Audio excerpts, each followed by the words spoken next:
Hello friends, आज हम लोग पढ़ेंगे रेखा और कोण के कुछ अगले वाले टर्म्स में या फिर और कुछ आगे के सवाल। अगर आप हमारे वीडियो पे नए हैं तो हमारे चैनल को सब्सक्राइब करिए और इसे ज्यादा ज्यादा शेयर करिए। आपको जो प्रॉब्लम है हमें कमेंट बॉक्स में बताइए, आपके डाउट भी यहाँ पे क्लियर किए जाएंगे। और अगर आपको वीडियो मेरा अच्छा लगे तो लाइक करिए। आते हैं वीडियो पे। वीडियो में आपका सवाल है, आपने तीसरा पढ़ चुके हैं। अगर आपको दिया गया एक ही रेखा की समांतर रेखाएं, मतलब कोई रेखा है उसकी कितने समांतर रेखाएं खींची जा सकती है। जैसे एक रेखा ये है और एक रेखा ये दिया गया है। मान लो ये यल है, ये यम है। यल यम के समांतर, ये तो हमें पता है। और अगर कहते हैं इसी यल के समांतर एक रेखा यन खींची जाए, क्या कर दिया गया है, यन खींची गई है। यल के ही समान, अगर यम जो है इसके समांतर ये है ना, ये जो है इसके समांतर है और ये वाला इसके समांतर है, तो हमें ये सिद्ध करना है कि ये पहली वाली रेखा इस वाली रेखा की भी समांतर होगा। देखिए कैसे करेंगे। तो पहले क्या करेंगे, एक तिर्यक रेखा खींच दीजिए। ठीक है, ये एक तिर्यक रेखा हो गया। ये इसका नाम यम, इसका नाम देखिए पी है।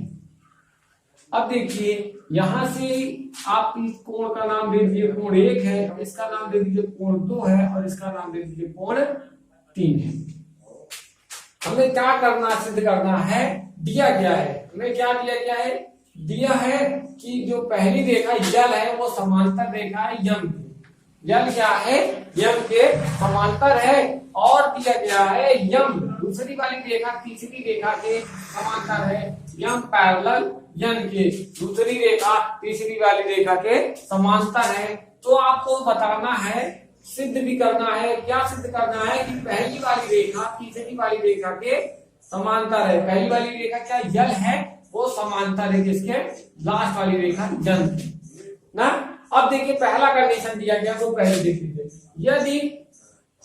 यदि यल समांतर रेखा यम के, अगर ये दोनों रेखाएं आपस में समांतर है, यल समांतर यम के है, तो आप इसमें कहेंगे कि ये पहला कोण दूसरे वाले कोण के बराबर होगा, क्योंकि ऐसे कैसे कोण है ये दोनों संगत कोण है। तो यल यम द्वारा बना कोण, ठीक है, बना कोण 1 बराबर होगा कोण 2 का, क्यों का बराबर होगा, क्योंकि ये सब क्या है, संगत कोण है। कोण 1 जो है कोण 2 के बराबर है। और इसी प्रकार कह दीजिए दूसरी वाली भी लाइन, यदि यम पैरेलल लाइन है यन की, यम किसके पैरेलल लाइन है, यन के, ये वाली लाइन इसके पैरेलल है, तो कोण 2 और कोण 3 भी क्या होंगे, संगत कोण होंगे। द्वारा बना कोण लिख दीजिए, द्वारा बना कोण। इसके द्वारा कौन कौन से कोण बन रहे हैं, बन तो बहुत है, लेकिन आप दिखाएंगे क्या, कोण 2 और कोण 3। कोण 2 और कोण 3 क्या होगा, आपस में बराबर होंगे। और ये क्यों बराबर होंगे, ये भी क्यों बराबर है, क्योंकि ये दोनों संगत कोण है। अगर संगत कोण रहते हैं तो रेखा अगर समांतर है तो उनके संगत कोण भी आपस में क्या होंगे, बराबर होगा। आप इसका नाम दे दीजिए समीकरण नंबर 1 और इसको कर दीजिए समीकरण नंबर 2। समीकरण 1 और समीकरण 2 से आप देखेंगे अगर ये पहला दूसरे के बराबर है, दूसरा तीसरे के बराबर है, तो आप कह सकते हैं पहला वाला किसके बराबर होगा, तीसरे के बराबर होगा ना। ये पहला किसके बराबर हो सकता है, तीसरे के। आप लिख दीजिए समीकरण 1 एवं समीकरण नंबर 2 से, समीकरण 2 से क्या हमें मिल रहा है कि कोण 1 बराबर है कोण 2 के और कोण 2 बराबर है कोण 2 बराबर है कोण 3 के। आप इसे कह सकते हैं कि कोण 1 जो है वो बराबर होगा कोण 3 के। कोण 1 किसके बराबर है, कोण 3 के। और अगर जो ये सब दोनों रेखाएं क्या, सॉरी, ये दोनों कोण आपस में बराबर हैं, तो आप इसे कह सकते हैं रेखा यल जो है वो पैरेलल लाइन है, यल समांतर रेखा है यन के। ठीक है, यल क्या है, किसके पैरेलल लाइन है, यल हमारी जो रेखा है इस रेखा के समांतर है। हमें दिया गया है क्या कि यल रेखा यम के पैरेलल दिया गया है, ये रेखा इस रेखा के समांतर है, अब ये वाली रेखा इस रेखा के समांतर है। आपको दिखाना है कि यल जो है इस लास्ट वाले के समांतर रेखा है, तो आप पहले दिखा देंगे ये कोण इस कोण के बराबर होगा। क्यों बराबर होगा, क्योंकि ये दोनों समांतर रेखाएं हैं, समांतर रेखाओं के बीच का बना संगत कोण आपस में बराबर होते हैं। फिर दूसरे टाइम में दिखाएंगे ये दूसरा कोण तीसरे कोण से बराबर होगा।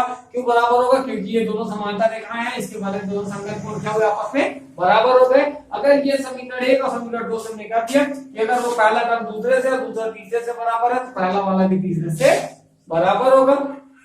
पहला अगर तीसरे से बराबर है, दो संगत कोण आपस में अगर बराबर है तो उसके द्वारा बनी जिस रेखा को कोण बनेगा, मतलब वो रेखा क्या है, एक क्या है आपका समांतर रेखा।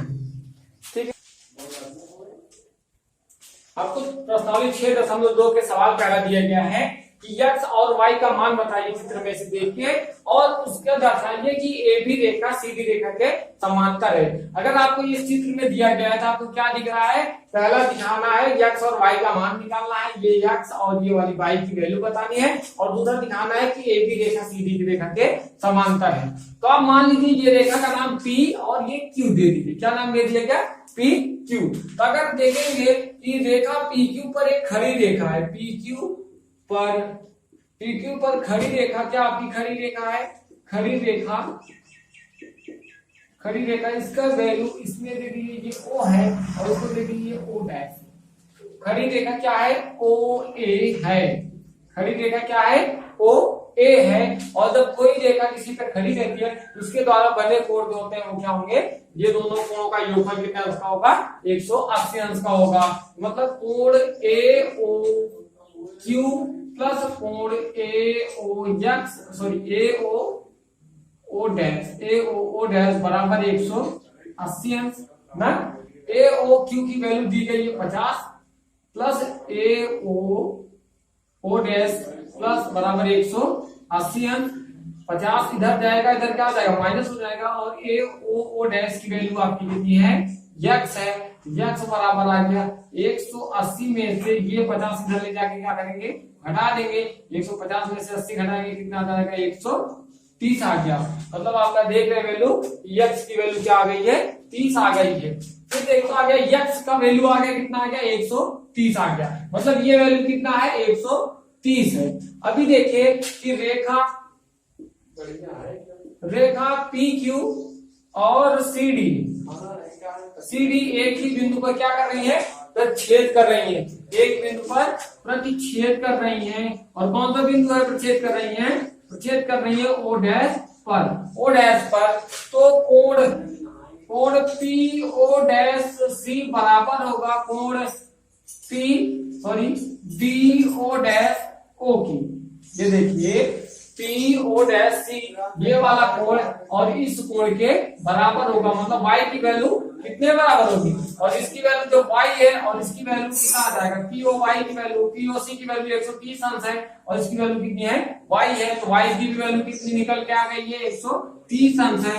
130 अंश है, क्यों है, क्योंकि ये वर्टिकली अपोजिट एंगल है। वर्टिकली अपोजिट एंगल क्या होते हैं, बराबर होते हैं, सीधा बिंदु कोण है।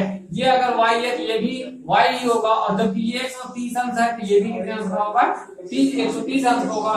क्यों 130 अंश का होगा, क्योंकि ये वर्टिकली अपोजिट एंगल है। वर्टिकली अपोजिट एंगल से y की वैल्यू कितना आ गया, 130 अंश का आ गया। अब देखिए हमें दिखाना क्या, दूसरी point a b parallel c d क्या है। ए बी पैरेलल किसके दिखाना है, सी डी के दिखाना है। तो आप देखिए पैरेलल तब दिखा सकते हैं जब दो संगत कोण आपस में कितना हो, बराबर हो। संगत कोण क्या हो, बराबर हो, या फिर एकांतर कोण क्या आपस में बराबर हो, चाहे जो भी दिखा लीजिए। अभी दिखाएंगे कि अगर ये कोण 130 अंश का है, ठीक है, अगर ये 130 अंश का है तो ये अंदर वाला कोण ये कितने का होगा, ये भी कितने का होगा, 50 अंश का होगा, क्योंकि एक रेखा में 180 अंश का कोण बनता है। ये 130 का है, मतलब ये 50 का होगा। तो मतलब आप दिखा सकते हैं, चाहे इसको 50 दिखा दीजिए, या फिर आप कह दीजिएगा एकांतर कोण आपस में अगर बराबर होते हैं। यहां से हमारा क्या, ए ओ क्यू की वैल्यू कितनी आ गई है, 50 अंश की आई है, ठीक है। और यहां से देखिए अगर अब इसकी वैल्यू निकालेंगे, ये 130 है, ये भी 130 है, और ये बचा पार्ट कितने का होगा, 50 अंश को, क्योंकि एक रेखा पे कितने अंश कोण बनता है, 180 अंश का बनता है। यहां से लिख सकते हैं कि सी ओ डैश क्यू की वैल्यू कितनी आ गई है, 50 अंश आ गई है ना। अब देखिए दोनों कोण की वैल्यू बराबर है, तो ये कह दीजिए ये कोण अगर इस कोण के बराबर है, कोण ए ओ क्यू बराबर हो गया कोण सी ओ डैश क्यू के, और ये दोनों कोण आपस में बराबर है। और कैसे कोण है, ये दोनों संगत कोण भी है। ये कैसे कोण है, संगत कोण है। अतः अगर ये दोनों संगत कोण है तो ये रेखा इस रेखा के समांतर है। अतः ए बी जो है पैरेलल लाइन है सी डी की, ठीक है। देखिए सवाल नंबर 2 दिया क्या है, ए बी रेखा सीडी पैरेलल है, ये वाली रेखा इसके पैरेलल है, सीडी एफ के पैरेलल है, मतलब ये कोण इसके पैरेलल है। तो दिखाया गया y रेशियो z की वैल्यू 3:7 में है, मतलब y रेशियो z की वैल्यू कितना है, 3:7 में है। तो x का मान बताइए। अब देखिए डरना नहीं, पहले जो दिया गया उसे फाइंड कर दिए। अभी दिया ये दोनों पैरेलल लाइन है, अगर ये पैरेलल लाइन है तो x और y का दोनों का योगफल 180 अंश होना चाहिए, क्योंकि अंतःकोण है, अंतःकोणों का योगफल कितना अंश का होता है, 180 अंश का होता है। दो अंतःकोणों का योगफल 180 अंश होगा। पहला ये लिख लीजिए x प्लस y बराबर 180 अंश होगा। क्यों होगा, क्योंकि ये अंतःकोण है। क्या है, अंतःकोण है। और किसके अंतःकोण है, वो ए बी पैरेलल जो सीधी लाइन द्वारा बन रही है ना। अब देखिए दूसरा कंडीशन देख लीजिए, ये अगर ये y है ना तो ये भी y होगा। क्यों y होगा, अब इसे भी देख लीजिए y, देखिए इसका वैल्यू नाम दे दीजिए o है। क्या है, o है। तो आप यहां से कह सकते हैं, और इसकी वैल्यू नाम दे दीजिए p q। अब देखिए p और O1 करिए, इसको O2 कर दीजिए और इसको O3 कर दीजिए ना। अभी समझ में आएगा, जिसे लिखने को मिल जाएगा। अभी यहां से देखेंगे कि O2 O1 E, मतलब कोण O2 O1 E बराबर होगा, ये किसके बराबर होगा, कोण O3 O2 C।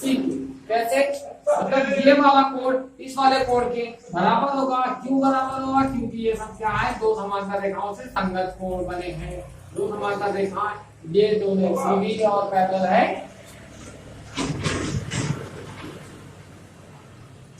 CD F के पैरेलल है, तो इसके द्वारा बने कोण दोनों आपस में बराबर हो गए। और आपको दिया गया y रेशियो z की वैल्यू कितनी है, 3:7 है। और यहाँ से ये y की वैल्यू है और ये वैल्यू क्या हो गई, ये भी y आएगी। मतलब आपका यहाँ से फाइंड हो गया क्या, कि इसकी वैल्यू कितना आएगा, y आएगा। और हमें पता है y प्लस z की वैल्यू कितना हो जाना चाहिए, y plus z is equal to 180 अंश एक रेखा पे बने कोण है, एक रेखा पर बना कोण है ना। क्या है, ये एक ही रेखा बने कोण है दोनों। अगर एक ही रेखा बने तो y प्लस z की वैल्यू कितना हो गया, 180 अंश हो गया। और y रेशियो z की वैल्यू दी गई 3:7 में, 3:7 में है। तो माना y बराबर है 3x और z बराबर मान लीजिए 7x। ठीक है, अब जोड़ दीजिए, यहाँ हो गया 3x, सॉरी 3x, यहाँ आपका डांसर x ना माने, आप मान लीजिए कि ये 3 है से 3 मान लीजिए। ठीक है, ध्यान दीजिए, या फिर इस माले 3 है और ये 7 है। ठीक है, ये भी 3 अनुपात 7 में है। और ये दिया गया y प्लस z इसका 180 अंश, तो ये हो गया ये 3 है और ये हो गया 7 है बराबर 180 अंश। 10a बराबर हो गया 180 अंश, a बराबर आ गया 180/10। वैल्यू आ गया कितना, 18 अंश। a की वैल्यू कितना आ गया, 18 अंश, मतलब 18 त्रिका 54। मतलब y की वैल्यू कितना आ गया हमारा, 54 अंश आ गया। y की वैल्यू कितना आ गया, 54 अंश आ गया। तो z की वैल्यू कितना होगा, 180 में से 54 घटा दीजिए, 180 माइनस में 54 कर दीजिए, या फिर 7 से पूरा कर दीजिए। 54 घटाएंगे तो आ जाएगा 126 अंश। y की वैल्यू, z की वैल्यू कितना आ गया, 126 अंश। लेकिन हमसे पूछा कितना है, x की वैल्यू बतानी है। और हमें पता है ये पहला समीकरण है, पहला समीकरण ये मान लीजिए, दूसरा समीकरण ये रख दीजिए। अब यहाँ से पहला समीकरण क्या हुआ था कि पहले समीकरण x प्लस y बराबर है 180 अंश। समीकरण एक में y बराबर 54 रखने पर, अब y बराबर 54 रख दीजिए, x की वैल्यू आ जाएगी x प्लस 54 बराबर आ गया 180 अंश। x की वैल्यू आ जाएगी 180 माइनस में 54, यही आ जाएगा उत्तर 126 अंश। देखिए पहले क्या करना था, पहले हमें दिखाना है x प्लस y का, ये x y दिया गया है और ये z वाला दिया गया है। अगर ये y है तो ये भी y होगा। क्यों होगा, क्योंकि ये संगत कोण है, संगत कोण आपस में बराबर होते हैं। अब ये y है, ये भी y बराबर हो गया। और y प्लस z की वैल्यू 180 होगा। क्यों, क्योंकि वो एक रेखा में बने कोण है, रैखिक युग्म में होते हैं, लीनियर इक्वेशन होते हैं। अब ये हो गया एक रेखा पे 180 का कोण बना रहा है, तो y प्लस जेड की वैल्यू कितना हो जाएगा 180 अंश, और जबकि y रेशियो जेड की वैल्यू दी गई है 3:7 में, ये दिया गया है। हम लोग यहाँ रख देंगे y बराबर 3 है और z बराबर 7 है, और दोनों जोड़ देंगे 3 है प्लस 7 है बराबर 180 अंश। ये 3 और ये 7 इसी प्रकार से आए हैं, 3 है और ये 7 है, इसी अनुपात की वजह से। यहाँ हो गया 10 है बराबर 180 अंश, ये बराबर आ गया 18, मतलब 18 के 54 अंश है y, और z की वैल्यू 126 अंश। देखेंगे ये 3:7 में भी है भी।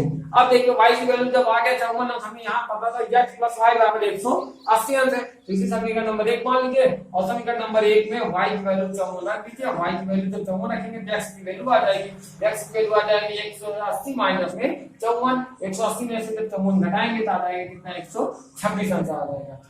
ठीक है, आज की वीडियो में बस इतना ही। वीडियो का अगर आपको अच्छा लग रहा है तो आप इसे ज्यादा से ज्यादा शेयर करिए, लाइक करिए, कमेंट करिए। अगर आप हमारे वीडियो को अभी तक चैनल को सब्सक्राइब नहीं किया तो जल्द से जल्द सब्सक्राइब करिए। Thank you. अगले वीडियो में हम लोग 6.2 के और सवाल आगे देखेंगे।